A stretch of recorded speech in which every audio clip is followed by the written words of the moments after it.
8장 12절에서 16절 제가 먼저 읽겠습니다. 나는 내게 능력을 주신 그리스도 예수 우리 주께 감사드립니다. 이는 주께서 나를 믿고 내게 직분을 맡겨주셨기 때문이다.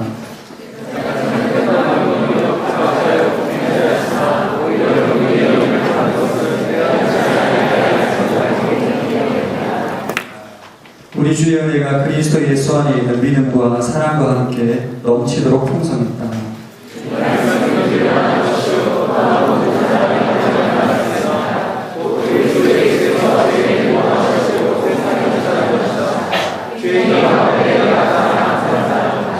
함께 읽겠습니다.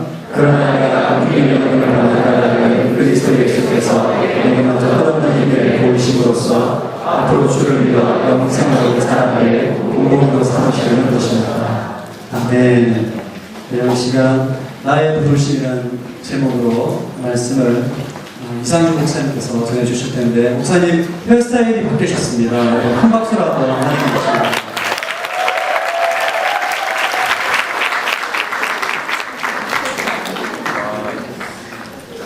네, 편한 지 꽤 됐는데요. 제가 작년에 얼바인에 갈 일이 있었는데 집회 때문에 처음 만나는 권사님 저를 보자마자 제발 그 머리 좀 바꾸라고 얘기하시더라고요. 제 머리를 바꾸니까 청년들은 그냥 좀 약간 거리감이 느껴지는 것 같고요. 권사님들은 뭐 쌍수를 들고 환영하시더라고요. 너무 잘 바꿨다고. 할렐루야. 네, 그냥 뭐 변화가 필요해서 항상 이렇게 세우는 것도 힘들어서 원래 2대8로 돌아왔습니다. 범생 2대8. 오늘 그 사역그룹에 대한 소개를 해주셨는데 프리즘 그룹의 묵다 크라이스트 팀이 오늘 찬양계에 나와서 여러분 적응이 안 되시는 거 보니까 저랑 비슷한 세대인 것 같아요. 함께 막 이렇게 한겹 막 춤을 춰야 되는데 네, 너무 수고해주셨어요. 이주성 형제님 한번 자리에서 일어나시겠어요? 이주성 형제님.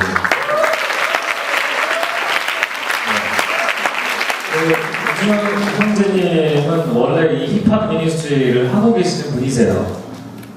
네, 실제로 하고 계시는 분이고 매년 그 콘서트도 하고 그 크리스찬 힙합 그룹들을 굉장히 많이 인커리지해서 한국에서 상당히 많이 일으키신 분입니다. 그래서 귀하게 사역을 하고 계시고요. 많이 격려해 주시고 또 관심 있는 분들 이렇게 모아주시면 좋겠다 이렇게 생각이 듭니다. 그리고 우리 박희원 자매님 지난번 때도 한번 우리 또 노래로 블레싱을 해주셨는데 실제로 뮤지컬 배우로 열심히 활동을 하고 계십니다. 우리 박수로 한번.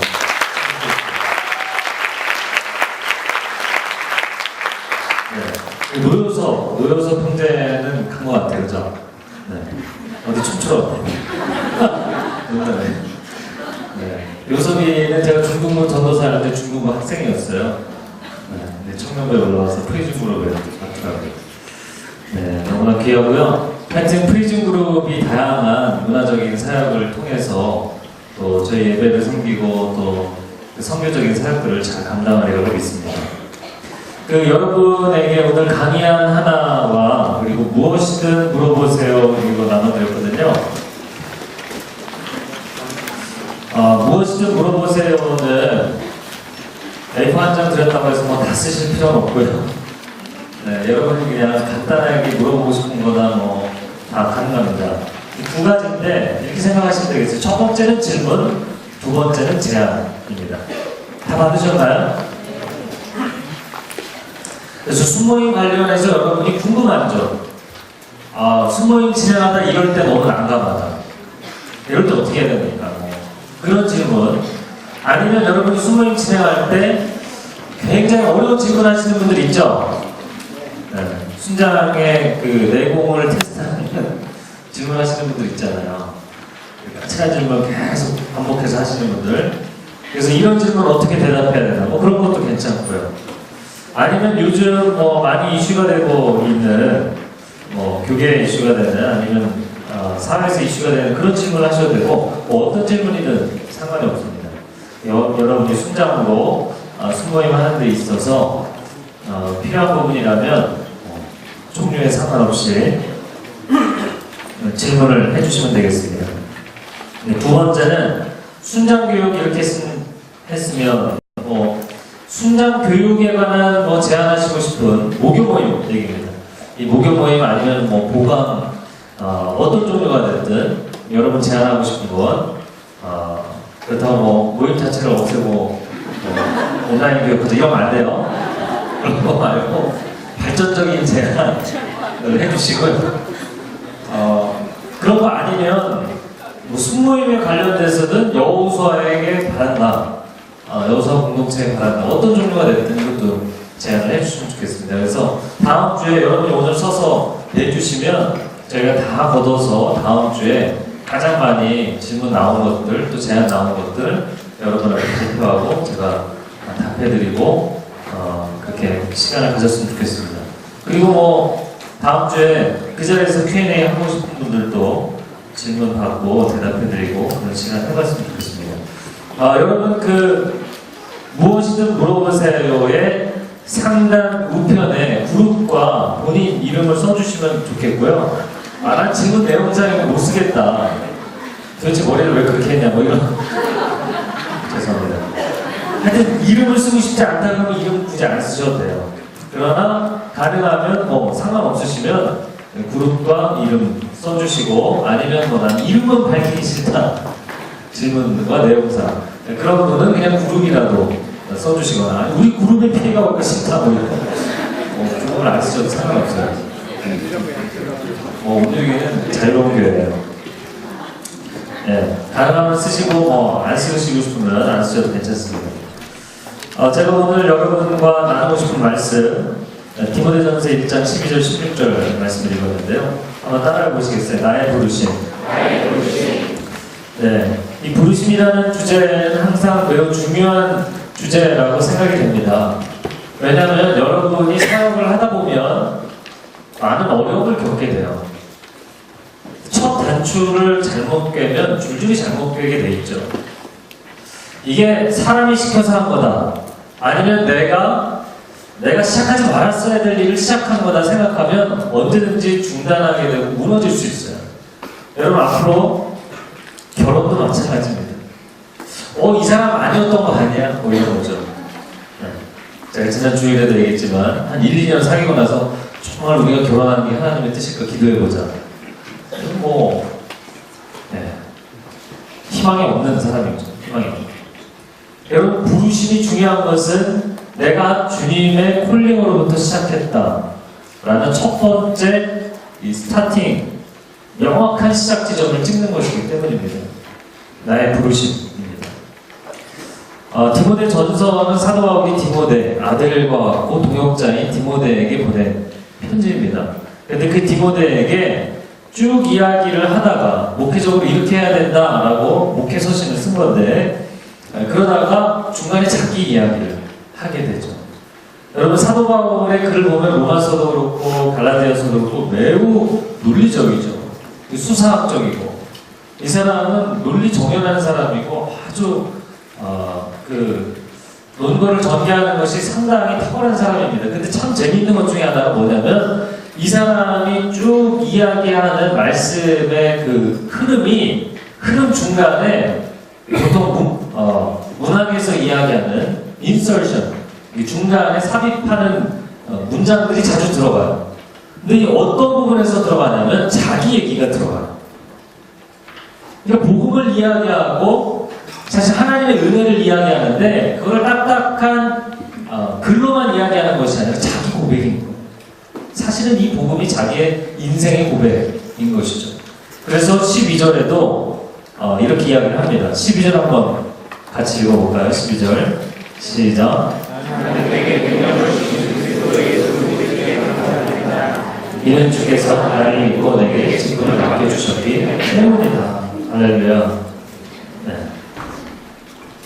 사실 이 앞부분에 나오는 얘기를 보면 5절부터 보면 이 명령의 목적은 깨끗한 마음과 선한 양심과 거짓 없는 믿음에서 나오는 사랑을 이루는 데 있다.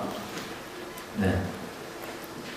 이야기를 하면서 10절에 넘어가면 그러나 우리가 아는 것은 어떤 사람이 율법을 바르게 사용한다면 그 율법은 선하다는 것이다 라고 이야기를 하면서 하나님이 말씀을 왜 주셨는가, 율법을 왜 주셨는가, 그 율법은 바른 사람을 위한 것이 아니라 바르지 않은 사람을 위한 것이다 이야기하면서 바르지 않은 사람의 종류를 쭉 리스트업을 하는 게 9절과 10절 말씀이에요. 근데 거기서 놀라운 것 중에 하나가 보통 성경에서 이제 동성애에 대한 성경의 티칭이 도대체 뭐냐 이야기를 할 때 구약만 얘기하는 사람들이 많아요. 근데 저는 디모데전서 1장을 항상 인용합니다. 1장 10절 음란한 짓을 하는 사람과 남색하는 사람, 동성애자들, 이런 모든 사람들을 위해서 하나님의 말씀이 있는 것이다. 이런 모든 사람들을 위해서, 이런 불법한 사람들, 불법한 인생을 사는 사람들을 위해서 하나님의 말씀이 있는 것이다. 주어진 것이다. 여러분 이렇게 쭉 이야기를 했어요. 그러고 나서 갑자기 무슨 이야기를 하냐면 나는 그런데 죄인의 괴수다. 우리가 아는 죄인의 괴수라는 표현이 여기 우리말 성경에는 없죠. 이 개역개정에는 죄인의 괴수라고 표현되어 있어요. 나는 최악질 죄인이었다. 이게 지금 무슨 얘기를 하는 건가요? 여기서 나열한 이 말도 안 되는 죄인들 중에서 자기는 그 중에서 가장 못난, 가장 죄질이 안 좋은 죄인이었다는 거예요. 이게 사도 바울이요, 복음을 얘기하면서 자기는 영적으로 저 높은 곳에 있고 너희들은 다 죄인이고 너희들은 변해야 되는 죄인들, 이렇게 얘기하는 게 아니에요. 사도 바울은 그 복음이 자기의 인생에 가장 큰 임팩트를, 가장 큰 영향력을 미쳤던 것을 고백하는 사람인 것이죠. 그래서 12절에 이야기를 합니다. 나는 내게 능력을 주신 그리스도 예수 우리 주께 감사드립니다. 저를 한번 따라해서 능력은 주님이 부어주시다. 여러분 순장일 할 때, 아니면 교회에서 임원일 할 때, 무슨 사역팀장 할 때 여러분이 사회에서 배운 대로 일하셔도 할 수 있어요. 그러나 이 일은 영적인 일입니다. 영적인 일은 영역으로 감당하는 것이에요. 학교에서는 그 사람이 갖고 있는 지적인 능력으로 할지 모르겠지만, 세상에서는 업무를 탁월하게 진행하는 실행력으로 감당할지 모르겠지만, 영적인 일은 영적인 능력으로 감당하는 것이에요. 이건 전혀 차원이 다른 것입니다. 그래서 상식적인 수준에서 내가 순장을 할 것이냐, 아니면 영적인 사람으로 순장을 할 것이냐, 이게 지금 고린도전서에서 계속해서 이야기하는 거죠. 크리스찬도 육적인 크리스찬이 있고 영적인 크리스찬이 있다. 이게 다른 거죠. 제가 늘 저의 부르심에 대해 생각할 때 떠오르는 장면은, 하여튼간 제가 교육전사 처음 시작할 때 그 전 이야기를 조금 해보면, 제가 97년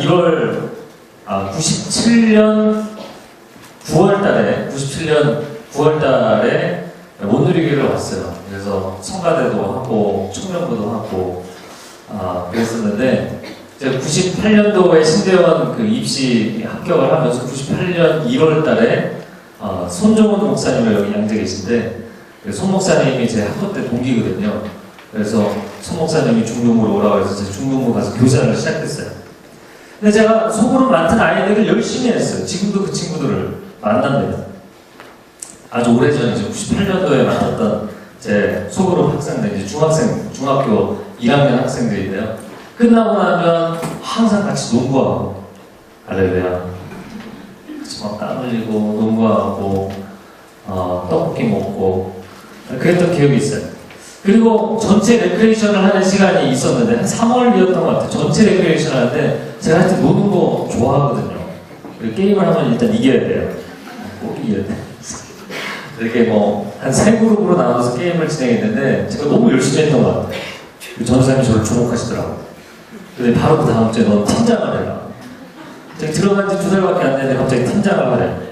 제가 그때 나이가 27살이었는데, 그때 저희 중등부 선생님들 보면 32, 35, 38 이런 누님 선생님들이 많이 계셨어요. 그래서 제가 그 누님들을 모시고 팀장을 하게 됐어요. 그래서 제가 이렇게 항상 모임을 할 때마다 누님들은 저의 양이라고 이제 그런 얘기를 계속 이렇게 세뇌를 시켰던 기억이 있습니다. 누나 양이라고 제가 항상 불렀고, 기억이 나는데 27대 너무 어리잖아요, 그죠? 근데 아직도 기억나는 건 황보현이 선생님이라고 그 중에서 나이가 제일 많은 선생님이었어요. 이분이 중등부의 굉장히 베테랑 교사였어요. 근데 우리 팀 양이었는데, 그러니까 교사들을 제가 또 중간 그룹핑을 한 그 그룹의 팀장이었거든요. 근데 그분이 저를 보면서 제가 너무 자신이 없다. 나이도 어리고 난 경험도 부족한데 그랬더니 자기가 사람을 만든다 이렇게 이야기를 하더라고요.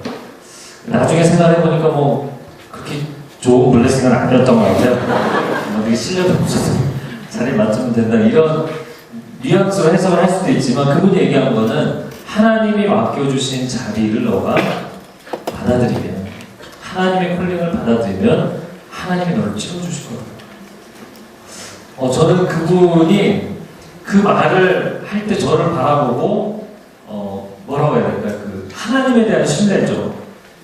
저에 대한, 너에 대한 신뢰가 아니라 너 안에 일하시는 하나님에 대한 신뢰. 그걸 갖고 저를 바라보면서 말을 해주셨던 그 얼굴 표정이 아직도 기억이 나요. 그렇게 시작을 했는데 열심히 또 팀장을 하니까 전도사로 콜링을 해주셨어요. 그래서 사실 전도사로 아무 준비가 안 돼 있었는데 그때 콜링을 받아서 삼고초려를 하면서 3번 초음 기도했는데 전혀 제가 준비가 안 돼 있어서 좀 못하겠습니다. 제가 거절을 정말 2번을 했어요. 2번을 했는데 3번째 또 제안을 해주시고 하나님이 너는 준비가 안 돼 있지만 너가 이 콜링을 받아들이면 내가 너를 채워주겠다. 여러분 저를 한번 따라서 부르심에 기름 부으심이 있습니다. 부르심을 받아들이는 사람에게 기름 부으심을 허락하세요. 저는 제 인생에 지금까지 계속해서 경험한 것입니다. 내가 준비가 되어 있고 내가 능력이 있어서 한 적은 한 번도 없었어요. 늘 나는 부족하고 난 자신이 없고 근데 그 부르심을 받아들이면 하나님이 채워주시더라고요. 그걸 경험하는 게 너무 재미있는 거예요. 그것을 체험하는 게 너무나 감격적인 거예요. 저는 여러분이 순장으로서의 부르심이 위로부터 그분이 능력을 부어주시는 경험이 되기를 축복합니다. 아멘. 그런데 오늘 본문 12절 하반절에는 또 뭐라고 표현이 되어 있냐면 주께서 나를 믿어주신다. 주께서 나를 믿어주신다. 여러분 저를 한번 따라서 주께서 나를 믿어주신다.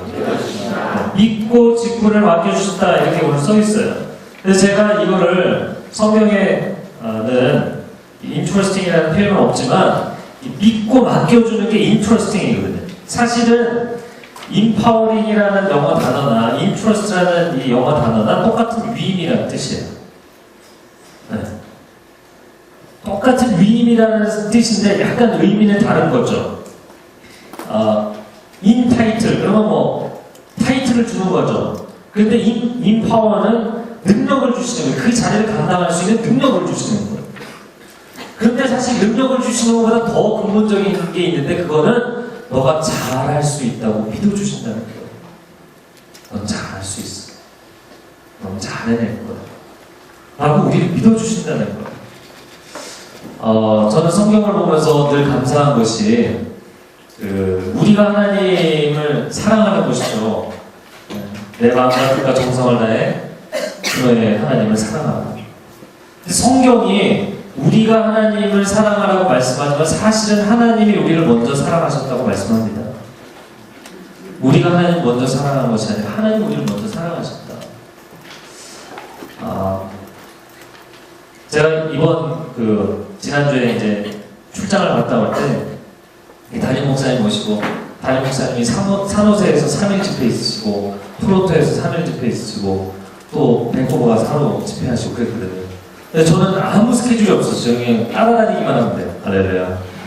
따라다니면서 이렇게 주최 측에서 맛있는 식사 대접해 주시면 잘 먹고 이렇게 쫓아다니기만 했어요. 그런데 산호세 온누리 교회라고 있습니다. 저희 이제 비전교회는 아니고 협력교회인데 갑자기 화요일 저녁에 내일 오전에 수요 여성 모임이 있는데 메시지를 해달라는 거예요. 어전히 갑자기 부탁을 받으니까 이제 뭘 해야 되는지 하나님 앞에 질문하기 시작했어요. 그때 그 하나님이 이렇게 갑자기 계시를 주실 때가 있어요. 할렐루야. 좀 계시를 주셔서 제가 주례사 때 많이 하는 그 본문이 있습니다. 데살로니가전서 1장 3절에 보면 너희의 믿음의 역사와 사랑의 수고와 우리 주 예수 그리스도에 대한 소망의 인내를 내가 기억합니다. 이 표현이 나와요. 그래서 저랑 따라서 믿음의 역사, 사랑의 수고, 소망의 인내. 이 정말 어떻게 이런 탁월한, 이거 완전 진리예요 정말. 물론 말씀이니까 그렇지만 사도 바울은 정말 하나님의 감동함에 붙들린 사람입니다. 믿음은 역사를 일으킵니다. 믿음대로 될지어다. 믿음이 역사를 일으키거든요. 그래서 믿음의 역사가 너희 안에 있다. 두 번째는 사랑하면 누가 시키지 않아도 자원해서 수고하게 되어 있거든요. 내가 짐들어 줄게. 내가 널 평생 행복하게 해줄게. 사랑하면 기꺼이 수고하게 되어 있거든요. 우리를 사랑하시기 때문에 십자가에 죽으시기까지 정말 말도 안 되는 수고를 창조주께서 하신 것이거든요. 사랑은 수고하게 되어 있죠. 사랑의 수고. 그리고 세 번째가 소망의 인내예요. 소망이 있기 때문에 기다리는 거예요. 아무것도 할 수 있는 것이 없기 때문에 기다리는 것이 아니고 소망이 있기 때문에 기다리는 것이에요. 근데 제가 그 수요일날 오전 여성 예배를 하면서 조금은 어려운 메시지이긴 하지만 성경 전체를 들어서 이야기를 했어요. 창조의 역사는 하나님의 믿음의 역사다. 예수 그리스도의 십자가의 사건은 사랑의 수고다. 종말의 천국의 완성은 주님의 소망의 인내다. 제가 뭐 이 시간 다 얘기할 수 없어요. 그날 80분 강의를 했기 때문에 다 얘기할 수는 없지만 짧게 이야기하잖아요. 제가 알게 된 한 가지 중요한 포인트는 무엇이냐면 여러분 신앙생활 하면서 우리가 하나님을 믿고 우리가 하나님을 사랑하고 우리가 하나님을 소망한다고 생각하는데 아니더라는 거예요. 하나님이 나를 믿어주시고 하나님이 나를 먼저 사랑하셨고 하나님이 나에게 소망을 품고 계시더라고요. 종말의 완성, 하나님 나라의 완성. 이 종말이라는 텔로스라는 단어는 끝이라는 뜻도 있지만 완성이라는 뜻이 있거든요. 하나님이 하나님의 뜻을, 하나님의 계획을 완성하실 줄로 믿습니다. 이것이 믿음과 사랑과 소망입니다. 우리에게 신뢰해라, 사랑해라, 희망을 가져라 이야기하실 때 하나님 안에 없는 성품을 가지고 우리에게 그걸 하라고 말씀하시는 분이 아니라 하나님 안에 있는 하나님의 가장 중심된 성품을 우리에게 하시는 것이라는 걸 알게 됐어요. 제가 성경을 보면서 사도행전 강의할 때 자주 드린 말씀인데 아니 어떻게 그 오합지졸 12제자를 남겨놓고 세계 선교를 맡기냐고요. 제가 그 올라가시는 알바에 이제 너희끼리 잘해봐라. 올라가시는 주님을 보면 정말 믿음이 훌륭하신 분이시다. 가끔가다 우리가 사역을 할 때 어떻게 도대체 하나님 무슨 구석을 보고 나를 믿고 이걸 맡기셨지? 어떻게 나 같은 사람한테 너무 반응을 크게 하지 않습니다. 본인의 삶이 드러나죠. 어떻게 나 같은 사람을 하나님이 목회자로 세워주셨을까? 어떻게 나 같은 사람을 부업장으로 세워주셨을까? 어떻게 나 같은 사람을 순장으로 세워주셨을까? 근데요, 하나님이 우리를 믿어주시더라고요. 저는 이 믿음과 사랑과 소망이 연결되어 있다고 보는데, 믿음은 여러분 창조하실 때 하나님이 여러분 한 사람 한 사람을 창조하신 줄로 믿습니다. 하나님의 형상으로 창조하셨죠. 그래서 제가 여러분이 듣기 좋으라고 하나님 널 믿어주시다 얘기하는 게 아니에요. 그럼 여러분의 망가진 모습, 여러분의 남아있는 쓴뿌리, 죄성, 그걸 하나님 믿으신다는 게 아니에요. 여러분의 현실을, 여러분의 처참한 현실을 너무나 잘 알고 계시죠, 하나님은. 근데 하나님이 아직도 여러분에게 희망이 있다고 믿으시는 그 믿을만한 구석이 여러분 안에 남아있는데 그것은 여러분이 하나님의 형상이라는 것입니다. 그래서 사랑, 예수 그리스도의 십자가의 사랑, 존귀한 하나님의 형상으로 만드셨잖아요. 우리의 장난감으로 만드신 게 아니라. 그래서 우리를 위해서 그분의 생명값을 지불하면서 우리의 생명을 살려내신 거죠. 그 놀라운 사랑. 내가 먼저 그래서 신앙생활이 내가 주님을 잘 믿어야 되는데, 내가 주님을 좀 열심히 사랑해야 되는데, 이게 신앙생활이 아니고요. 그분의 믿음, 나를 향한 그분의 믿음을 깨닫는 순간 정말 벅찬 감동입니다. 벅찬 감동. 그 감동이 나로 하여금 그분을 신뢰하게 만들고, 그분의 놀라운 사랑이 나도 그분을 사랑하게 만들고. 그래서 여러분, 우리의 신앙은 항상 하나님의 믿음, 하나님의 사랑, 하나님의 소망이 마중물이 되는 줄로 믿습니다. 마중물이란 그런 거잖아요. 펌프질을 해도 안 올라오거든. 처음에 그 빈 그 공간을 물을 한 버켓을 이렇게 부으면 그 공간을 채워서 쭉 올리면 올라오는 거죠. 초기 투자. 하나님이 우리에게 초기 투자로 그 믿음과 사랑과 소망을 부어주실 뿐만 아니라 우리가 그분의 나라 들어가는 그날까지 부어주시는 줄로 믿습니다. 그분의 나라 들어가서도 끊임없이 부어주시는 거예요. 마지막 소망도 마찬가지죠. 나를 믿어주시는 하나님. 저를 한번 따라해보세요. 넌 잘할 거야. 네, 우리 옆에 있는 분에게 한번 얘기해주세요. 넌 잘할 거야.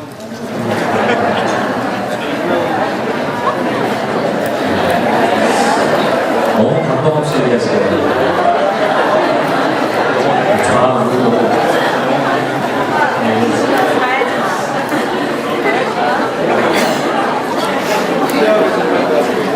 네.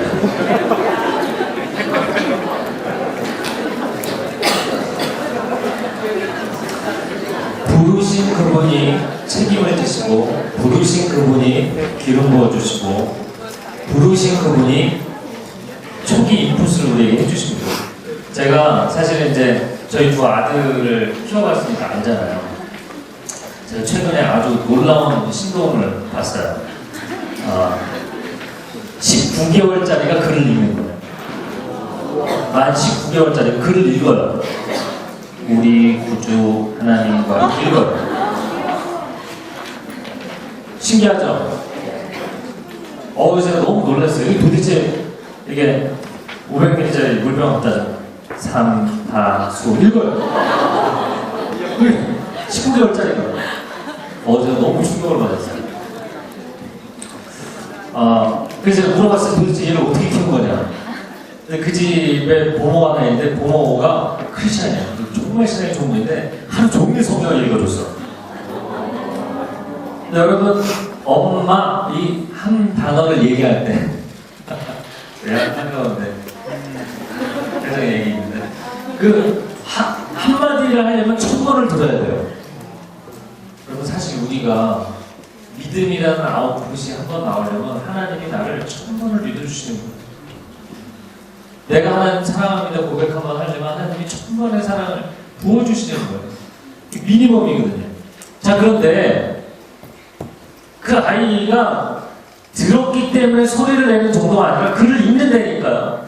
그래서 도대체 어떻게 한 거냐 그랬더니, 여러분 나중에 이제 애 키울 때 참고하세요. 오늘 12개월부터 읽기로 했어요.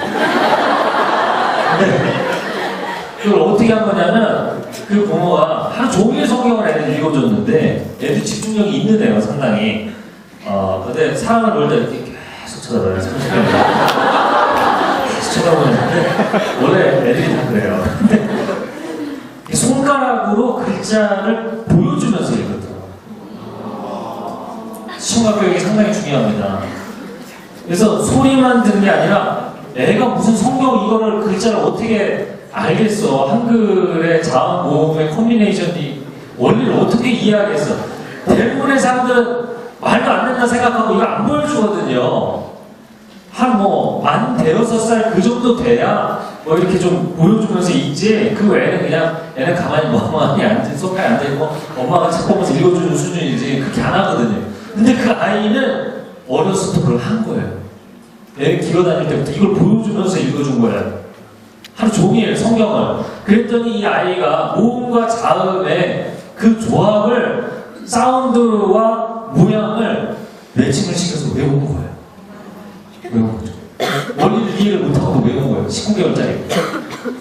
지금 아직 9돌이 안 되는데 엄마한테 매일 밤 자기 전에 책을 읽어준대.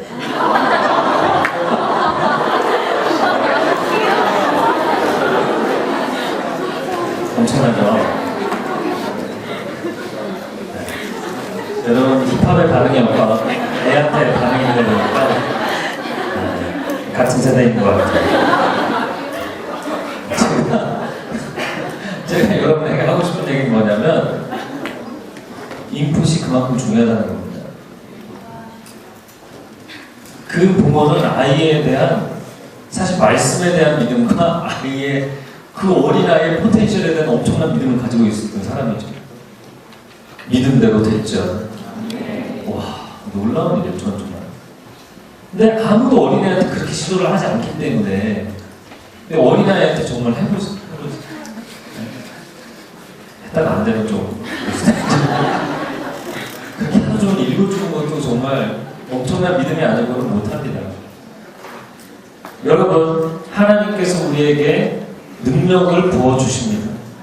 그냥 일반시키지 않으세요.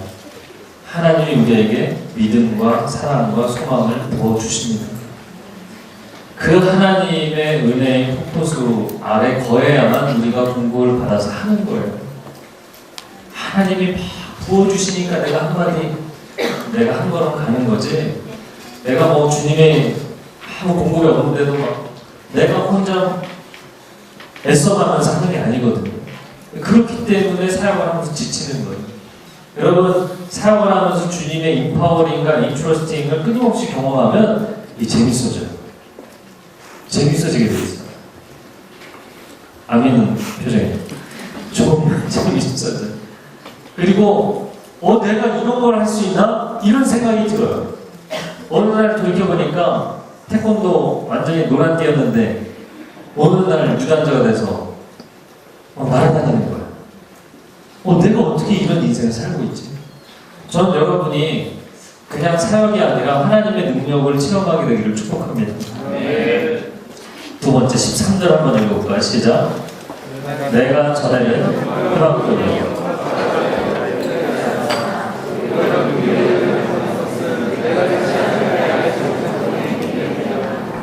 네, 내가 전에는 나 같은 죄인 살리신 주은의 놀라와 어메이징 그레이스의 그 첫 소절을 제가 제목으로 잡았는데요. 내가 전에는 얼마나 심각한 사람이었는지, 나는 복음의 회방꾼이었고 예수 믿는 사람들 핍박을 했고 정말 그들을 폭행하고 감옥에 가두고 죽이기까지 했죠. 나는 정말 상상할 수 없는 끔찍한 사람이었다는 거예요. 나의 과거를 기억하는 거 매우 중요합니다. 지난주에 간증한 형제가 여기 보면 벌써 순장이 됐어요. 믿으십니까? 있는지 모르고 제가 얘기했어요. 그쵸? 내가 전에는 회방꾼이요. 아니, 그 간증 때는 굉장히 부드럽게 이야기를 했는데 거기 경찬월이죠? 경찬월에서 예배 드리기 전에 사전 미팅을 하거든요. 그래서 제가 어떻게 세례를 받으시게 됐고 마음에 어떤 고백이 있냐고 했더니 이분이 그냥 굉장히 솔직하신 분이더라고요. 앞으로 제가 볼 때는 상당히 발전 가능성이 높으신 분이에요. 왜냐면 정직한 사람이 영적으로 성장하게 돼 있어요. 애매하게 숨기고 있는 사람들은 성장하기 힘들어요. 여러분, 정직해야, 의사 앞에서 정직하게 다 되나야 치료가 될 거 아니에요. 그죠? 근데 딱 첫 마디가 그러더라고요. 사실은 그 엄청난 반감이 있어서 내가 깔려면 제대로 까보자 그러고 이제 알아야 까지 않겠냐 이렇게 왔다고 이야기를 저한테 하셨어요. 그죠? 네. 그러니까 내가 전에는 회원분이요 핍박자였고 폭행자였어요. 예수 믿는 자들에 대해서 엄청난 이 반감을 가지고 있었다는 거죠. 이런 분이 변한 거 보면 참 놀랍습니다. 근데 내 과거를 잊지 않는 게 중요한 겁니다. 여러분, 과거에 매여서 살라는 게 아니라 과거가 하나님의 은혜로 치유가 되면 그 과거가 언제든지 여러분의 인생의 은혜의 시작점이 될 줄로 믿습니다. 여러분, 은혜로 회복된 과거는 여러분의 현재 시점에서 은혜의 시작점이 됩니다. 항상 그 지점으로 돌아가게 돼 있어요. 저는 언제나 항상 제 중학생 시절로 돌아갑니다. 내 인생의 중세 암흑기였던 중학생 때. 온 세상의 고민을 다 끌어안고 자살 충동으로 일주일에 한 2번 정도는 심각하게 고민을 했던, 한강물 앞에서 들어갈까 말까 늘 고민하고 가출하고 싸우고 사고치고 그랬던 제 중학생 시절, 늘 입에 욕을 달고 살고 그랬던 저희 중학생 시절을 저는 늘 기억해요. 그래서 제가 가장 좋아하는 찬양이 어메이징 그레이스입니다. 그렇습니다. 그래서 제가 하숙을 할 때도 항상 방에 혼자 있거나 화장실에 혼자 들어가 부르는 찬양 어메이징 그레이스 있어요. 400호죠. 어메이징 그레이스. 여러분, 나 같은 죄인 살리신 주은의 놀라움, 여러분의 과거를 기억하고 계십니까? 전 여러분이 순장을 하면서 얘가 왜 이렇게 말을 안 듣나? 얘가 왜 이렇게 나를 힘들게 하나? 얘는 도저히 하나님을 만나도 변하지 않을 것 같아요. 그런 애들이 있어요, 없어요? 여기 굉장히 마음 어려우신 분들. 그런 사람들이 있거든요. 그런데 내가 과거에 어떤 사람이었었는지, 여러분이 하나님 안에서 before and after, 여러분이 예수님 만나기 전과 예수님 만난 후가 여러분의 인생의 before and after가 분명한 사람은 여러분이 사도 바울을 고백하는 거죠. 사도 바울이 복음을, 구원의 교리를 논리로 이야기하는 게 아니라는 거예요. 자기 체험에 난 이런 최악질이었다. 그런 나를 하나님 변화시켜 주셨다. 이야기하는 거죠. 그래서 13절 하반절에 내가 믿지 않을 때는 알지 못하고 행했기 때문에 난 그때 몰랐다 사실. 내가 무지할 때 나를 불러주신 주님. 내가 정말 무익한 인간일 때 나를 사용하시겠다, 나를 쓰시겠다고 하신 주님. 내가 무능할 때 나를 부르셔서 능력을 채워주신 주님. 여러분, 이게 복음입니다. 이게 복음. 복음은 역설이에요. 복음은 역설. 그래서 15절이 가능한 거죠. 15절 말씀에 이 말씀은 믿을 만한 것이요 또한 모든 사람이 받을 만한 말씀이다. 지금 모든 사람들이를 제가 그들은 모두, 이것도 찬양 제목이자 찬양 가사잖아요. 그들은 모두 주가 필요해. 후렴 시작 부분이죠. 모든 사람이 받을 만한 말씀. 그래서 15절에 믿을 만한 말씀, 모든 사람이 받을 만한 말씀, 그 내용이 뭐냐면 곧 그리스도 예수께서 죄인을 구원하시려고 세상에 오셨다는 것이다. 딱 거기까지예요. 거기에 양쪽에 큰 따옴표를 넣으세요. 그리고 이 표현을 보통은 이 디모데전서 1장 15절에 나오는 이 말씀을 초대교회에서 복음을 이런 관용적인 센텐스로 문장으로 표현을 했을 것이다. 이렇게 봅니다. 이 표현은 아예 사람들의 입에 이렇게 굳어져 있는 표현이에요. 모두가 인정하는 표현. 그리스도 예수께서 죄인을 구원하시려고 세상에 오셨다 합니다. 이것이 믿을 만한 말씀인데 이 믿을 만한 말씀이 한두 사람에게만 적용되는 것이 아니라 모든 사람에게 적용되는 말씀이라는 겁니다. 그 모든 사람이 받아들일 만한 구원의 말씀, 복음의 말씀, 그 이야기를 하고 나서 15절 하반절에 뭐라고 이야기를 하나요? 그런데 그 죄인들 가운데, 그 모든 죄인들 가운데 내가 가장 악한 사람이다. 이야기를 합니다. 나 같은 죄인도 살릴 수 있다면 당신도 살릴 수 있다. 이게 전도예요. 저를 한번 따라. 나 같은 죄인도 살릴 수 있다. 당신도 살릴 수 있다. 여러분, 복음을 어떤 교리적으로 설명하는 걸 넘어서서 여러분 안에 이런 복음에 대한 체험이 있느냐가 사실 중요한 거예요. 전 제 안에 이게 있어요. 제가 정말 밑바닥이었기 때문에. 제가 완전히 밑바닥이었기 때문에 거기서 나를 건져주신 주님이 세상의 그 어떠한 사람도 주님을 만나면 변할 수 있다는 믿음이 있어요. 어떠한 인생도 주님 만나면 반드시 변할 수 있다는 믿음이 있어요. 누군지 알려고 하지 마세요. 알아도 티내지 마세요. 제가 한 1년 넘게 케어하던 동성애 청년이 있어요. 근데 이 청년이 어려서부터는 잘 몰랐죠. 믿음의 가정에서, 크리스찬 가정에서 태어났고 자기 중학생 때 그런 이성애적인 감정이 아니라 동성애적 감정이 있는 걸 알게 됐어요.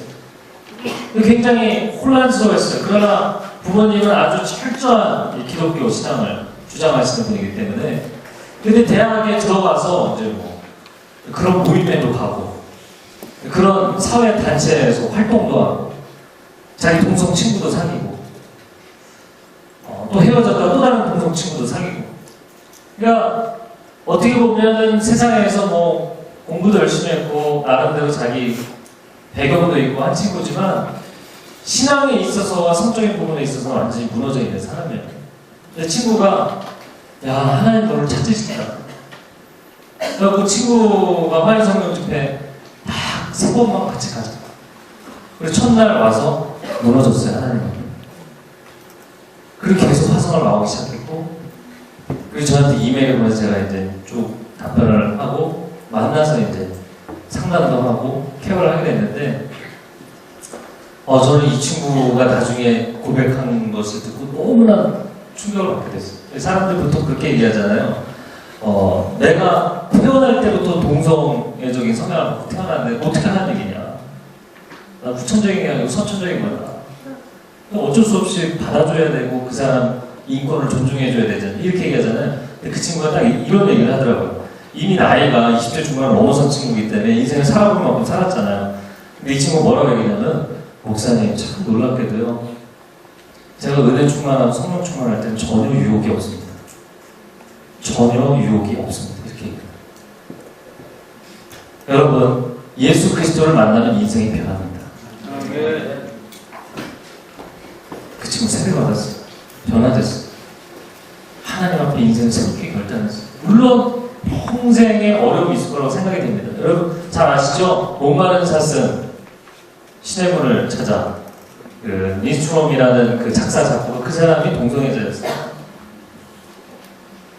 예수 그리스도를 만나고 인생이 완전히 뒤집어졌죠. 그래서 저는 그 찬양을 부를 때 완전히 망가져서 동성애자로 히피로 살았던 사람이에요. 길거리에서 홈리스로 살았던 사람이에요. 주님을 만나고 인생이 완전히 뒤집혀갔고요. 가정을 이루고 교회를 섬기고 살았어요.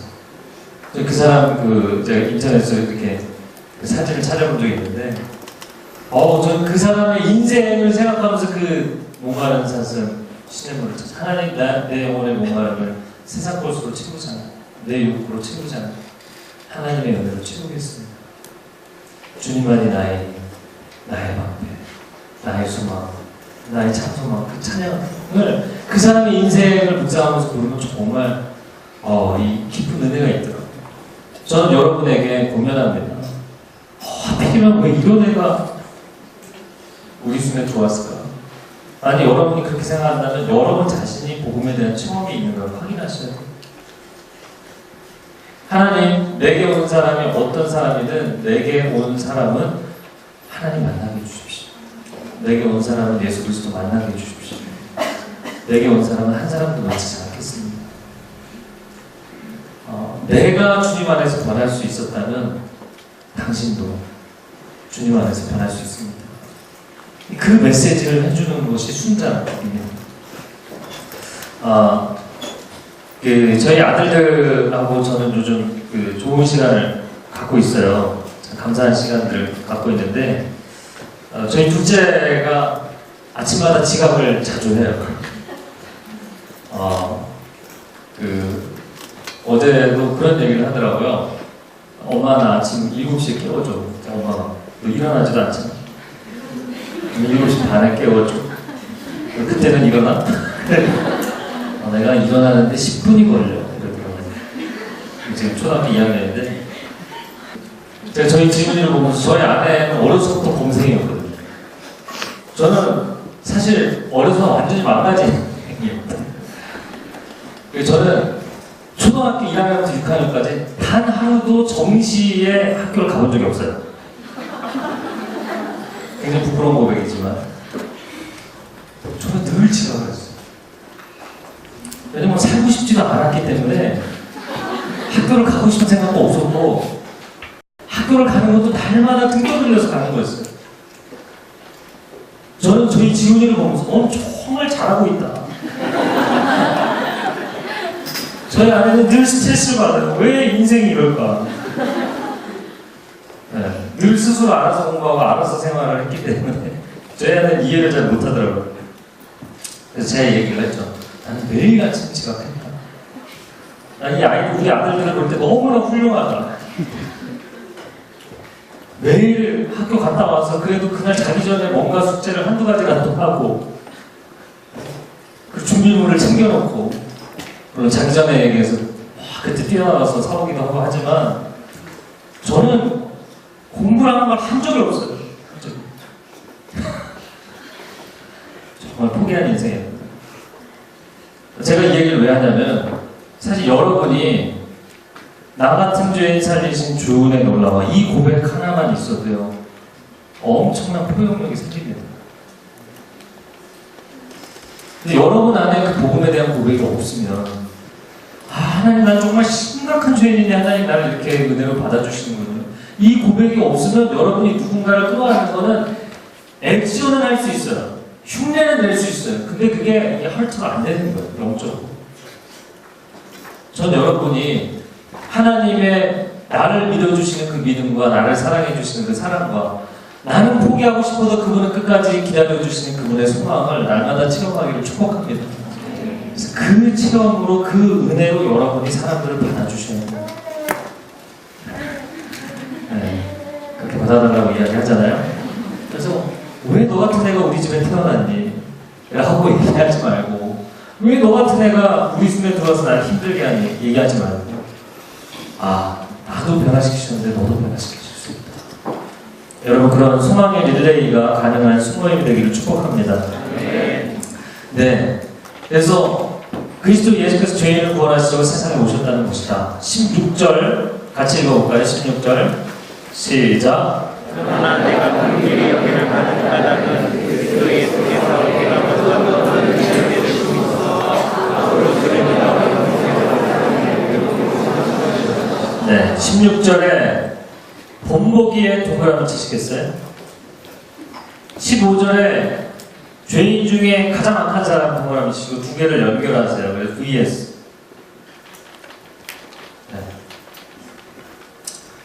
네. 개혁 성경으로 표현하자면 죄인의 괴수와 믿는 자들의 모범, 본보기. 믿는 자들의 본이 되게 하려 하십니다. 사도 바울이 여기서뿐만 아니라 여러 서신서에서 뭐라고 이야기하냐면 여러분은 저를 본받으십시오. 여러분이 그리스도를 본받고 싶다면 저를 따라하십시오. 이렇게 이야기합니다. 여러분 안에 이 고백이 가능하기를 바랍니다. 여러분이 좋은 순장이 되는 두 가지 오늘 제가 지금 이야기했는데 첫 번째는 나 같은 죄인 살리시니까 두 번째는 여러분이 여러분의 수원들에게 야 내가 가는 모임에 너 같이 따라오면 돼. 신천지 모임 가지 마세요. 여러분 새벽 예배 홀리스타 여러분이 먼저 가고 여러분이 환송 집회 먼저 가고 여러분이 예배 10분 전에 와서 앉아서 내가 어느 줄에 앉아서 예배 드리고 너 그때 와. 여러분 숙모임 그 한두 시간으로 여러분이 사람 변화시킬 거라고 착각하지 마세요. 예배 시간에 믿음이 없는 순원 옆에 데려다 앉혀놓고 여러분이 예배 드리는 모습으로 똑같이 예배 드릴 수 있도록 본을 보이셔야 돼요. 그리고 기도할 때, 중보 기도할 때 그 친구 손을 붙잡고 눈물로 기도해주고 예배 다 끝나고 나면 막 음식 먹고 이러고 나면 감동이 막 다 사라지잖아요. 그리고 나서 맨날 깔때기 얘기하고 그 상황에서 여러분이 수원들을 변화시킬 수 있다고 생각하지 마시고 예배 시간에 그 수원들하고 같이 함께 예배 드리세요. 줄줄이 다 붙잡고 할 수 없으면 하나님 누구를 먼저 붙잡고 제가 예배를 드려야겠습니까? 보여주십시오. 그래서 뭐 제일 동역자가 될 만한 사람부터 하든지 아니면 제일 아웃사이더부터 하든지 하나님 마음을 주시는 사람부터 일단 붙잡고 같이 예배자를 만드세요.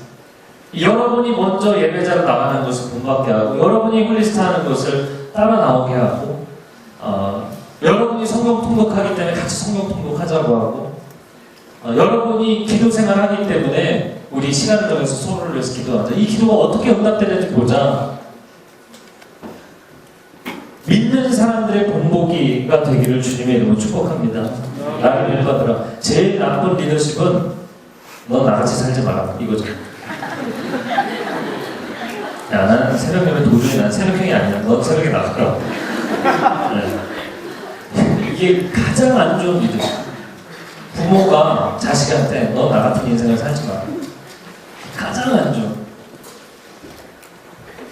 나는 엄마하고 사이가 안 좋아서 이렇게 헤어지고 이혼했지만 너는 행복하게 가정 꾸리고 살아. 뭐 이렇게 얘기하는. 이건 뭐 가장 안 좋은.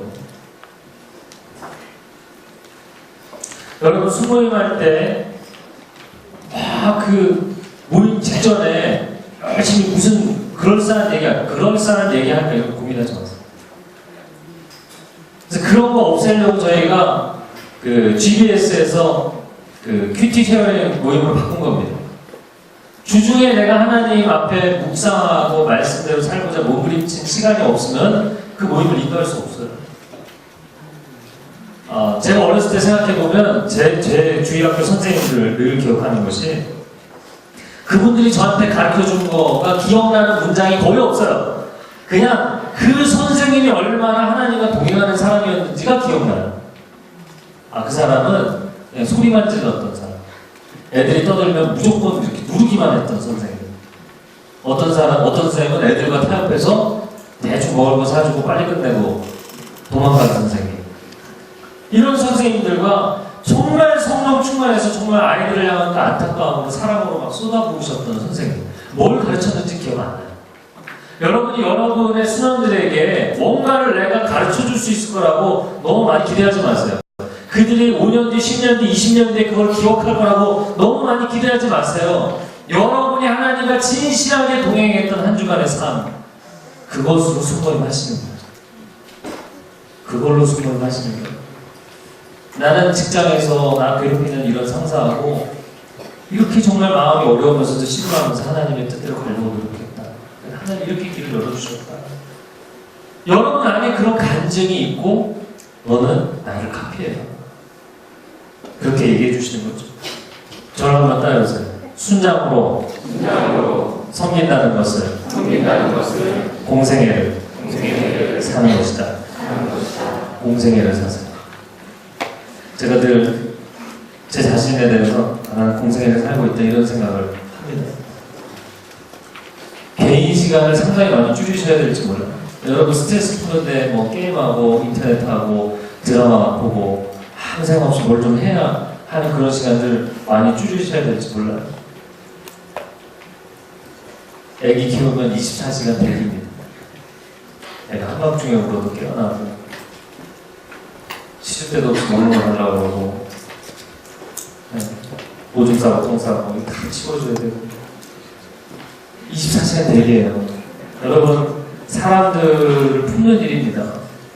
저는 여러분이 여러분을 통해서 내가 정말 이 숨어있면서 예수 그리스도를 만났다, 복음을 체험했다고 고백하는 역사들이 이 한 해 일어나기를 축복합니다. 기도하겠습니다.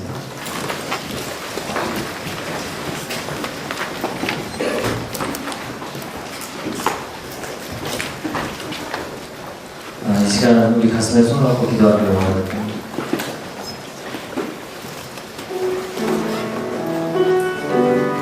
하나님,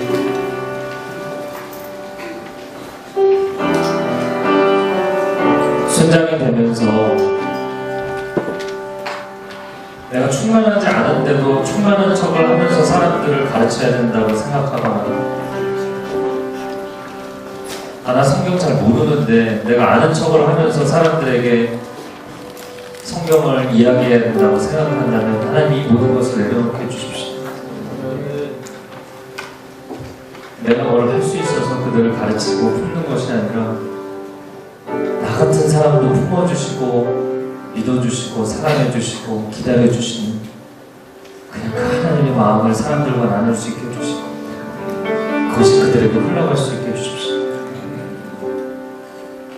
나 같은 인생에도 하나님이 소망이 되어주셨다면 우리 수많은 그 누구에게도 하나님 소망이 되어주실 줄로 믿습니다. 다윗처럼 완전히 인생이 가망성 없이 깨어진 그릇처럼 빈들에서 고통당할 때 인생이 포기되어 있는 많은 사람들에게 희망의 메시지가 되었습니다. 그냥 다윗이라는 존재 자체가 그 빈들에서 인생 포기하지 않고 방황하지 않고 사울에게 칼을 겨누지 않고 도적대가 되지 않고 반란군이 되지 않고 그 빈들에서도 새벽마다 일어나서 찬양하고 기도하고 하나님을 경외하고 그냥 그 다윗의 모습 자체가 포기하지 않고 타협하지 않고 무너지지 않는 그 모습 자체가 곁에 있는 사람들에게 희망이 되었던 거죠. 하나님, 우리가 이 한 해를 이렇게 하나님의 은혜로 가게 하여 주옵소서. 우리 숙모임이 다윗 공동체가 되게 하여 주시옵소서. 희망의 공동체가 되게 하여 주시옵소서. 주님을 만나는 사람은 누구든지 변화되는 줄로 믿습니다. 그 마음으로 한 사람 한 사람 붙들고 사랑하고 축복하고 위해서 기도할 때 놀라운 변화들이 일어나게 하여 주옵소서. 주여 한번 외치고 기도하겠습니다. 주여! 오 주님, 우리 가운데